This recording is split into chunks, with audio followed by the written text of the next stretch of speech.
नमस्कार जय जगन्नाथ आपण समस्त को मो तरफ शुभ सकाळ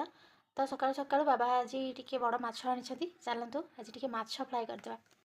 माछ आमर कटा होगी पलि आसी से लुण आउ हलदी गोल देवी भल भाव में गोल देकी एपटे गोटे प्यान टे बसई देसी प्यान ताती गला से अल्प तेल दे तेल गरम हो गला सोरष भी फुटीगला से माछ पकईदे माछ आमर भल भाव में एपट सेपट करदे टे भजा होगला बढ़िया भाव में भजा होगला से सब माछ भाजी देसी एपटे पियाज आउ टमाटो काटिकी रखी तो टमाटो टी खाली ग्राइंडिंग करदेवी तो आ गोटे कड़ई रे तेल देदेकी प्याज टी भाजी होगला से टमाटो ग्राइंडिंग करते भी देदेले तो टिके कषा हो जाऊ प्याज टमाटो कषी हो गला कषा होगला एबे से माछ देके मसला गुंड और पानी टिके देदेवी फुटीगला